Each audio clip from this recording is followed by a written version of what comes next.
So tell me, Nelly, how did you become associated with Skyy? It started back, I think, in JSS. Na Adole Thompson, right? She was hosting the children's program. Now, my first visit to Skyy was more of an excursion because, like Skyy was the first private radio station. So my class came on an excursion to visit Skyy, to like go through the studio. So we visited Skyy like just for a tour, and then after that, I think one of our teachers was contacted, spoken to about the children's program, and we came in for like our first program, and eventually became more like a rotational basis where different schools visited each week.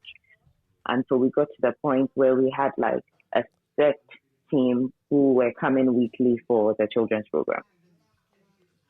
Right. And I think most of us were from like Rage International and Chapel Hill School. Yeah. So which year was that? Actually like 98. 98. No, 98. Yeah. Yeah, so that's basically within the first year. So that means for you, you would have come the first time to 37 Windy Ridge. 37 Windy Ridge, yes. So tell me your impression when you first walked into the building as a student on an excursion from a well-known school in Takoradi Rage International. I think prior to Skyy, I had visited Twin City Radio, right? I once had a program. I think it was just a short interview. It was Kwame Sedu who had interviewed me like back then. So when I came into Skyy, it looked a bit different. It felt like, oh, there's a bit of a much bigger place. Well, it wasn't like big. Like the studio was, quite roomy for me, and then the equipment looked a bit different. Like I'm like, okay, like I've seen a radio station before that like this looks different. More like I saw like much younger people because I think on my first visit to Twin City, like comparatively, it had been like older folk, but like Skyy had, like younger people. It looked more homey as opposed to like an office setting because like the people were relating, like on a more friendly, open level with everyone, like amongst themselves as staff. So yeah, that was like the kind of impression I got. Like this is new. This is like a home setting. It's interesting to know that you had experienced Twin City Radio, even if briefly, before Skyy. In fact, it's interesting you said Kwame Sedu, because only yesterday I had interviewed Kwame Sedu, to tell me about his memories of Skyy, because obviously they at Twin City Radio were rocked when Skyy came, as it were competitor. But then I also said, well, most of the time we never really saw Twin City Radio as a competitor. We knew what game we were playing. Yeah, so it's interesting that you had that kind of taste, and you were in a position to be able to tell the difference in terms of the age of the people at Twin City Radio, because should I say they were a more mature crop of people, exactly, whereas at Skyy they were all very youthful and alive and funky and so then eventually you became actually a full part of Skyy. How did that happen? Because back then we used to stay at home, like after secondary school, right? We had a 1 year stay at home period before you would move on to the university. So after I worked with Skyy, like kind of like a student through JSS, and then when I went to secondary school, I still used to visit to participate in like some of the programs. So after SS, I remember I called Wilson, and he was like, "Oh, you're done with school. Congratulations. Like, are you working now?" And I said, "No." And he's like, "Do you know why you're not working?" I'm like, "No." He's like, "Because you're not looking." Right. So would you want to like join us? Would you want to come work with us? I'm like, okay. And then he invited me over. Like I went in before. So after secondary school, how old were you then? Like 17, I'm sure. And that's impressive back then because you called Wilson. I mean, Wilson is the chief executive, of course. You know, it is well known that Wilson, is very friendly and he behaved just like the rest of us employees. On the Yeah. surface, there's nothing shows he's a boss, but still, a 17-year-old at the time being able to just take the phone and call him would be a little bit Yeah. extraordinary. How did you form that relationship with him for the period when you first got to know Skyy, and then to the point where you had now finished secondary school and you could give him a call? As much as if I can say we were kids back then, like you're saying, he was very open and friendly with us, right? So even on our Saturday programs, like sometimes he'll just walk into the studio to like listen in. Sometimes he would listen from outside the studio. Sometimes he just pop in and then like, spare us on, oh, you guys are doing so well. I like this conversation about that. How about you twist it into this other dimension? And even after the program, like sometimes he would sit with us, would probably like talk about how the program went or like, oh, what are your plans for next week? What are you discussing? Conversations like that. And apart from like radio work, like sometimes it could get a bit personal, like, oh, how's school going? What are you guys planning to do? So there was that kind of relationship where you could really talk to him. And I guess he was also interested in our development, if I could say that. Because then sometimes I could just walk up to him and tell him, hey, I'm done with school and these are the grades I got, right? And Yeah. he would make you feel good about it, like, oh wow, congratulations, like I haven't had someone do that well, like keep it up, do this, do that. So then it was more of an open relationship, open conversation, and age I would say wasn't really a barrier because then he made everybody feel comfortable and at home. As someone who worked with him closely, who knows him very well, that's a very accurate picture you've painted of Wilson. And yes, he had his hand in every aspect of the operations at Skyy. I think when I spoke to, I believe it was Nadole Thompson, and also Abinabonda, we were all concluding that, yeah, Wilson had his hand in everything, but he was not necessarily, micromanaging Like everything. But micromanaging, yeah. he Yeah. wasn't micromanaging, but he was exceedingly interested in every aspect of it. So as a result, it's not surprising that you would have such a relationship with the chief executive, because it's the case for just about everyone there. Yeah. So, Yeah. given that you certainly had such a young mind, and very little experience, relatively speaking, and how did you reconcile yourself to that whole environment at Skyy? Well, I think Skyy was like a very big, should I say, learning place or learning point for me. Because, like if I can say traditionally or in our society, at that age, like you're considered, if I should say, like a child, and everybody else is older than you, and working is more like a grown up. So then you have to be like extremely respectful and what's how you speak to them. Let me share this experience with you. I remember the first time I came in, right? I everybody was on a first name basis, and it was a bit difficult for me because I felt like this is someone's dad, like this is someone's wife, so why am I gonna call them by their first name, right? Mm-hmm. But people were so open and receptive, and I remember Eric Ahiayo was like, if you don't call me Eric, I'm not gonna respond to you.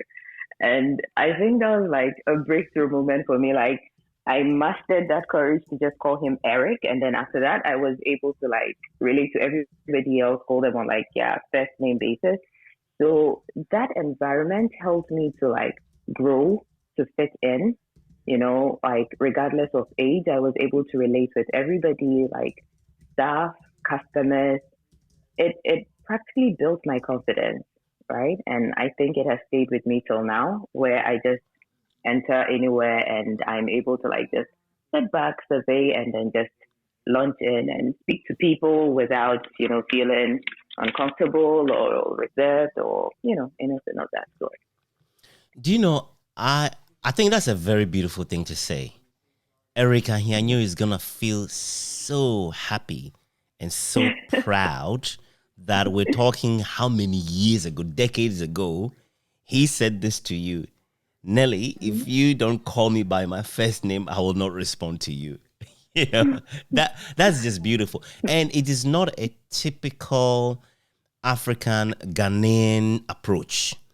But I dare say it is very much a Tadi thing, isn't it? You know, in Tadi, we, as I was saying to Kojo Frimpong weeks ago when I interviewed him, that we are to a very large degree egalitarian compared to other parts of Ghana, because we had all the music stars in Ghana. Yeah. They were all there. But as I said, you could be walking, around a Manful and you see Papa Youngson in his Chalewote. And you could go to Anaji and the CK man in a queue trying to buy wache. A Minu man is probably doing some shopping over there, and no one thought anything about it. So it must have been this little bit of special culture in Takrady that kind of descended, but also that work environment calls for a lot of people to be realistic and not, walk around feeling pompous about anything. Exactly. And I don't know if you remember in the newsroom, it was always steamy hot. We argued a lot, Yeah. but it was never personal in any way. And I can understand how that environment, as she rightly said, helped you to grow in a very special way. What are some of the other vivid memories you have of Skyy? I remember we used to have these programs where we would bring in stars and even upcoming stars. Because I remember those times, we probably featured most of the new stars, like who are very well known now in all those programs. I don't know if you remember, like we used to have these. Try to unearth talents. Exactly. It was at Skyy, right? Yes, 1920 West Fujai. Yes, oh my goodness, Nelly, I can't believe you're struggling to remember that. Yeah, so I remember those times where like afterwards we'd all be excited about it, like we're having stars coming in, we're gonna see like those new ones we're going to unearth, and well, those were exciting moments for me, like watching from the newsroom window, watching from like the reception area. And then I also remember the times where we used to have the downtown Sekunde, those live drama. It was more like a live drama program, and it was so natural and free flow. Like sometimes you just get invited, hey, come join us, play this role, and we just flowed, we just gelled, and it was exciting having those programs. So tell me about your on-air functions. I know you were from day one, you were more functional on the children's program. Tell me about it. Plus, any other things you've done, because in my mind, I remember you giving these beautiful announcements. I'm reading out the announcements live on air. And then, it might be because I'm in a taxi or just in the newsroom monitoring the station, and you go like, wow, that's Nelly. She sounds very good, Tell me about it. Basically, I used to host the children's program, right? I guess because I had been a kid on the program myself, so then I had that experience, like being the one hosted and then translating it to the one hosting the other kids. I mean, I wasn't that old, but then they still used to call me Auntie Nelly because it had been more of a tradition, like to call the host, like we had Auntie Na, Auntie Nelly, and all that. So it was fun. Like I used to prepare for it. Like during the week, I would work at the front desk, more like sometimes I would work downstairs at the front desk, but I was mostly upstairs as more of Wilson's PA.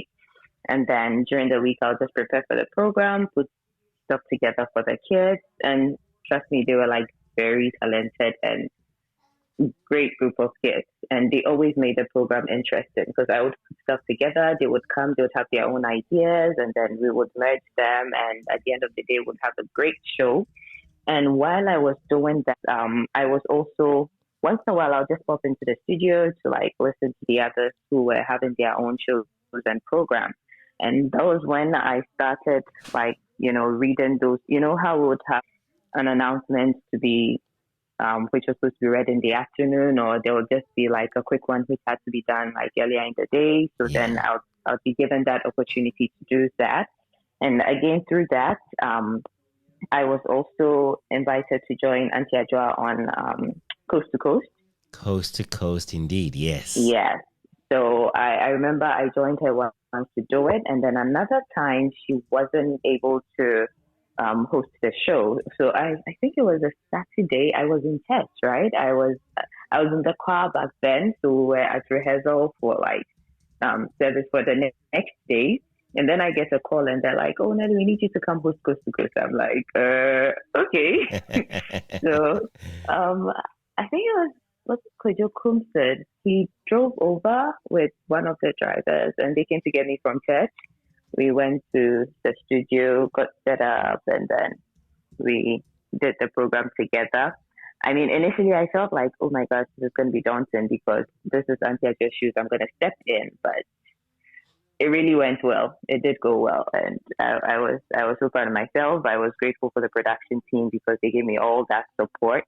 So then, at least once in a while, I used to do Coast to Coast. Sometimes I got invited to like other people's programs, like when Kujo had to be on the What's Nice program, like visiting church to church to interview some of the pastors and members. I was part of the team, and then we would speak to the congregants. We would have discussions after the program on air, and those are really fun times. And I'm struck by something you said as well earlier, how when first of all, the fact that you were being hosted on the children's program to becoming the host. I think that's a beautiful thing, what a fine transition, but also the fact that for some reason, without any written rules, whoever hosts the program is called Auntie Yuki or Auntie Nadole, and then you also became Auntie Nelly.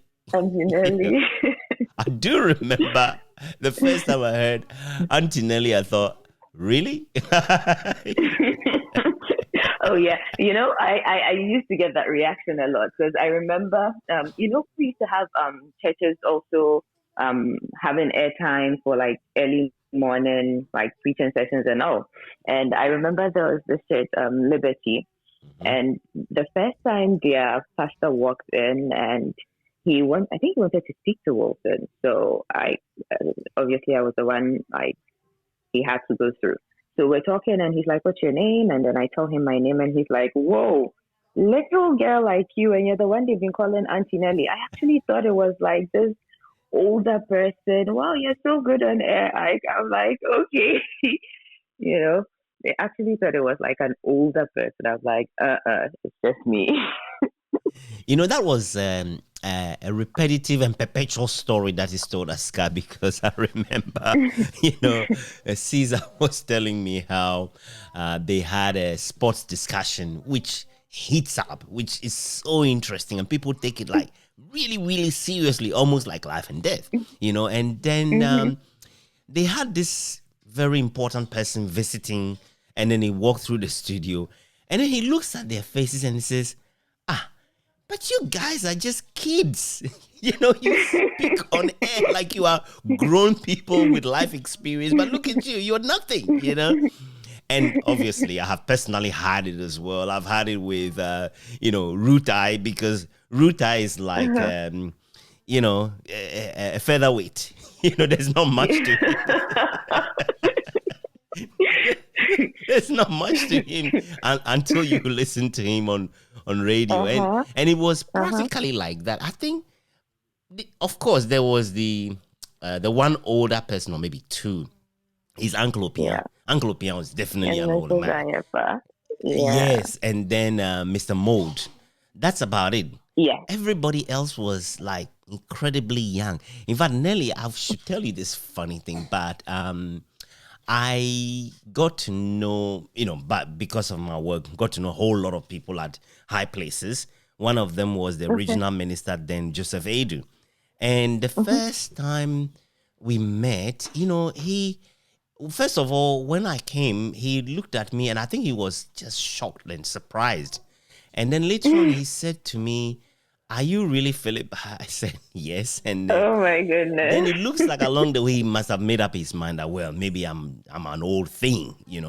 And then eventually we just started talking about other things, and he assumed I was married with children and all, and I said no, Oh. and he said, you can't be doing this job and not be married, and and I'm thinking, see, he doesn't get it. He doesn't get it that we're all kids. Yeah, yeah. But I guess that was like one of the big surprises, like they hear the voices and they're expecting to see like these very old people. Probably because like some of them had probably had like an experience with Twin City where, they had the more matured crop of people. So it was a surprise to them to see these young people, and I guess the quality was also good. So like, oh, you're just young and you're doing all this much work. So that was like a plus to us, right? Yeah, I think in the newsroom is where I see a lot more about that. Um, maybe I would illustrate it by talking about sausage, right? Turns out most Mm-hmm. people like sausage, but it looks like very, very few people want to see how it's made. you know, you simply want to enjoy your sausage, keep quiet, and move on. And the news is exactly like that. The process of putting it together, making sure everything is right. You check facts and that you're fair, you're not being biased, and things like that, because it goes out once and reactions can come. And Yeah. sometimes, you've got like 20 minutes left and the news, you will not make it. But right on the hour, somehow it is delivered and you listen to it, Mhm. whether either you're reading it or someone is reading it or presenting, and you monitor and you think like, yeah, that sounds in good taste. But you go like, Mhm. wow, 30 minutes ago, an hour ago, 2 hours ago, we had no idea what we were going to put on air. What was it? you Yeah. know so yes, as much as we're all kids in many ways, by the time the output is examined, it is always quite impressive. Very, very impressive. Yeah. Yeah. And I'm just thinking back to you personally. You always wore this very permanent smile on your face. And I remember it especially at 1920 West Fiji, when you will sit at a Mhm. reception sometimes, Mhm. and even though I worked there, when I arrived, just like the other colleagues, you always welcome people like you're seeing them for the first time, and I often would say to myself, now that's just excellent customer service, not just to the person who is coming to Skyy for the first time, but even those whom you already knew. I got the Thank impression that you you. didn't take anything for granted or anyone for granted. What do you think made you that balance, so that while you were in a privileged position, you didn't develop an ego that could be seen from 5 miles away? Yes, it is more with upbringing and then also like the people you surround yourself with, find yourself with, right? Um, for me, I saw it as a privilege to be working with um, people who were like older, more knowledgeable. It was an opportunity to learn from them. And I didn't see Skyy as something you had to like as much as you like we were proud of Skyy, would let people know this is it. At the end of the day, we're all the same. We're still people. I mean, take out Skyy. You grew up with people. You went to school with these people. They're the same people you're gonna come back to after work. So then, why would you, carry on these airs about you? Because they're still your people. So it was more like I tried to. Did I even try? I guess maybe it came naturally. Just be myself with my friends, still maintain that good relationship with the people I was working with. Because after work, we're still the same people. Outside work, inside work, nothing really changes. We're just trying to like work hard, bring the best to the people outside who listen to us. And it doesn't mean that we are better than them, right? We're still the same people. So I guess that's what like just gave me that balance. Like it was a privilege to work in Skyy. It felt good working there, but it didn't mean that you had to change who you were. And Skyy had very interesting programs, and you may be surprised to know that one of my favorites is the Skyy Kiddie program, because no way. I know. I think it's the one program that I'm actually able to just listen to, because you listen to it and then you heard all these beautiful, innocent children learning, being happy. And like I said, how without any written rules, we insisted that, well, anyone who is hosting the program should be called Auntie Nelly or Auntie Yuki or something like that, in a way, whereas we all responded to each other by first names, it didn't stop us from insisting on that as a way of helping the kids to grow to become respectful. It was one simple, beautiful thing. So it was a program that I really, really just loved listening to. It was relaxing, and surprisingly, you learn a lot. And these kids come out with, certain things you never, ever think about. So given that you were both a participant, as in a guest, and then later on host of the program, tell me some of the memories you have of that program. As a guest, I would say that my team, like the panelists I used to go with, I think it was more of, I should call them like an intelligent breed of like students. There were these boys who were always reading around, trying to stay abreast with whichever topics we were going to discuss. So then it would also spur you on to like try to find out more, just so that when you come in, you would also like make a meaningful contribution. And I remember the times like before we would start the program, when we were gathered outside or like in one of the offices trying to decide, who's going to talk first, who's going to talk about this, who's going to talk about that, like everybody trying to chip in and, let you know that, hey, I also know something about what we're going to talk about.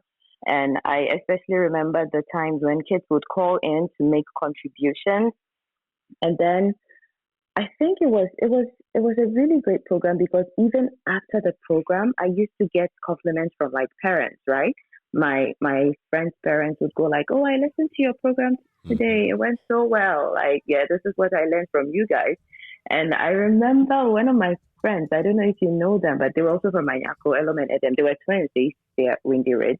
They would go like, "Nelly, don't come to my house." My dad is always more like insulting me, like, "Listen to your friend on air. You guys are just sitting here in this house doing nothing. Listen to an intelligent young lady speak." Like, I mean, not out of malice, but then, like, they would always joke around with it, like, "Hey, you're making us look bad in front of our dad." And I think there were the times when I would come home and my uncle would say, there was this one time he went like, "Oh, he said advices, and there's no plural for advices. It is advice. So it's still the same word." So that also helped keep me in check, like with my diction, because then I'm like, oh, wow, so many people are listening. And, you have that support from home, letting you know, like giving you that feedback, like, "Oh, this went well. You didn't say this right." It was fun. It was a learning avenue. It was a great time.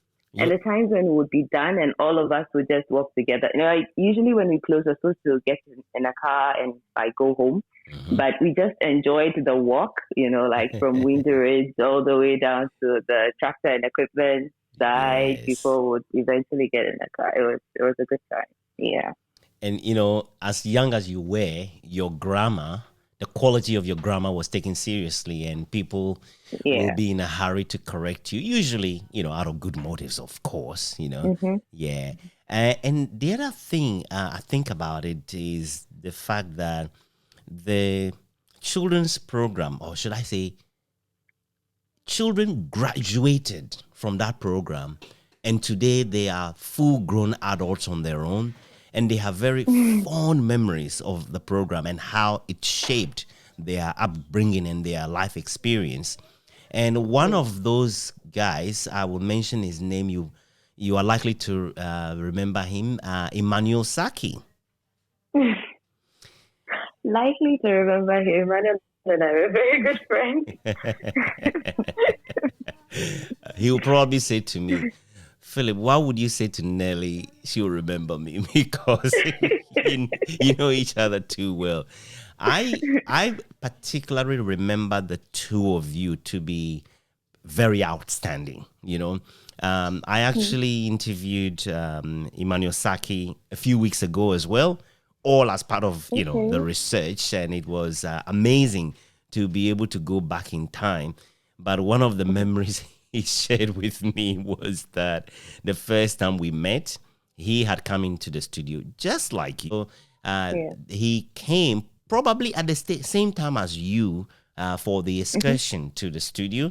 And then I entered the studio either to read the news or something. And then I looked at him sternly and I said to him, "Are you an adult or a child?"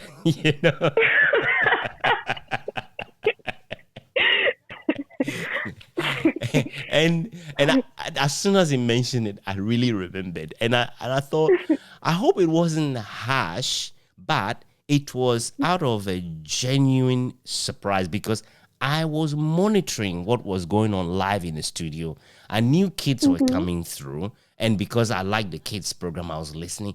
And this boy, and I go in and I'm thinking, did these words come out of his mouth? So I was genuinely curious, and somehow, look, even if it wasn't a particularly good way of introducing myself, we became lifelong friends. I mean, Emmanuel Saki, we became very, very, very close as friends, even though I am many years older than him. I became an honorary big brother to him. And whenever we get to speak, it is always such an honor and such fine memories we shared together. And in a way, I see you in a similar light. Of course, in your case, you actually worked continuously at Skyy. He didn't work at Skyy. He just came those few times, or for the period of time he kept coming. Yeah, but isn't it amazing to just see how that program has shaped those who used to be that young, like you, who are now full-grown adults? It shaped us. It built friendships also amongst us. Because, I mean, there were people that you would even meet in school and wouldn't really talk to them. But then because we started like working together at Skyy, or should I say coming together for the program, we became friends like through that. So it was a great time. And, I feel like mentioning as well that I personally haven't spoken to you for at least 15 years. Only because that's the period of time I've been away from Ghana, and I definitely haven't had a chance to speak to you since then. But, getting the chance to get in touch with you again for a conversation like this, it just brings back so many memories. And like there's been no passage of time, But can I also say, for me to hear from you that, yes, you're in Canada, you're schooling in Canada, and I'm thinking, I wonder if you're able to look after yourself, because all I remember is that little girl.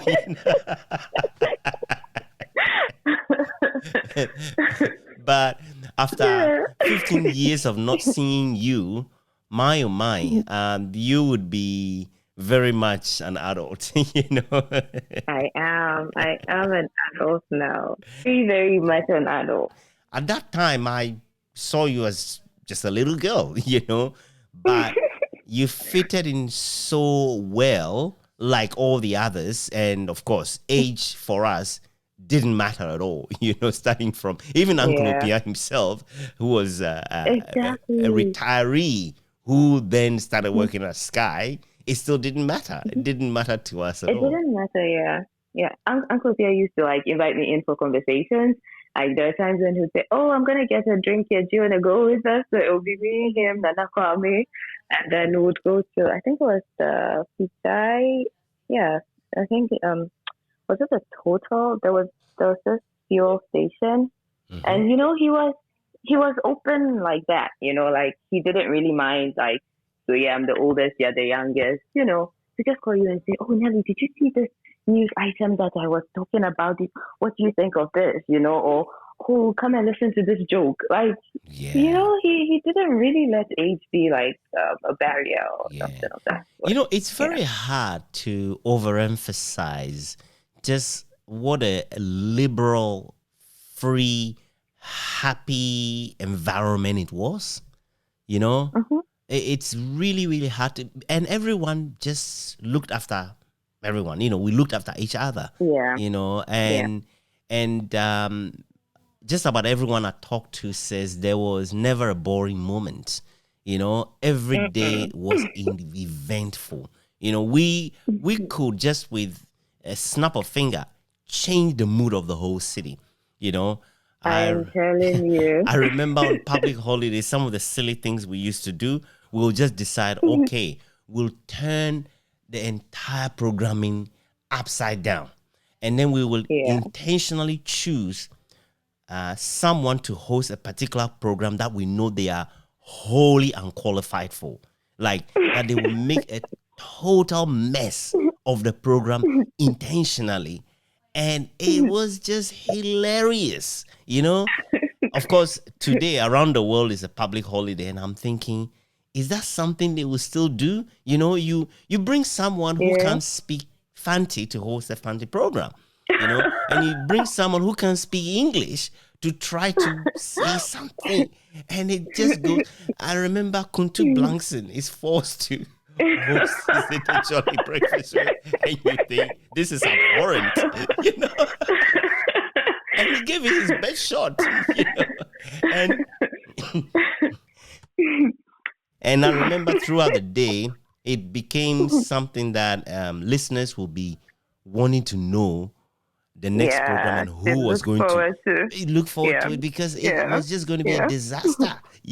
That was also just so funny. And that will go on for days and weeks and months of teasing. So tell me, before you go, right, with everything you know, what do you think is the legacy of Skyy as the first private radio station in Sekeni Takrady, Western and Central regions?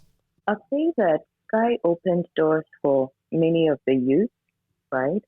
With the staff, because for quite a number of people, Skyy was probably like their first job. And then also, like, I'll speak again about the artists where we um, unearthed talent. So through Skyy, I know so many people have had their careers like brought to the limelight, and now like they're so popular, they're doing good for themselves. And a third thing I would say would also be um, Skyy creating a standard in broadcasting in Takrady, if not like in the whole Western region, because we gave the people a run for their money, right? Like every time Skyy was mentioned, like everybody knew what Skyy is and what it stood for. And I know even after Skyy with the new radio stations which came up, everybody was trying to measure up to the standards of Skyy. So those three things, like employment for the staff, like the youth, unearthing talent, giving people the opportunity to be known and then like growing their careers for them. And also like creating a standard in broadcasting because it wasn't just radio, there was also the um, Skyy, the newspaper that we had, even the The TV Sky station. Focus, yes, in the TV station. Yes, Yep. the Sky Focus, the TV station. Yeah, so those three, like, they really stand out for me. Sky helped me to build my confidence, know how to relate with people like at all levels, and it helped me in my career because even in the bank, it was more relationship management for me. So, walking into corporate circles, speaking to CEOs, you would have to know how to like relate to these people, how to communicate with them, how to like discuss business. And it all started with Skyy. To know that, this thing called Skyy happened at one point in time in a way that cannot be replicated, and we share Mm-hmm. quality memories together about it. It's a Mm-hmm. very special thing. And what I keep telling my colleagues is that I am not promising to write a book, but rather I am promising to try, because it's a scary project. But if it It is big. if it became possible, then it's because you helped with your time, with sharing your memories, and I'd Yeah. really, really appreciate it very much. We all love Skyy and we'll do all that for Skyy.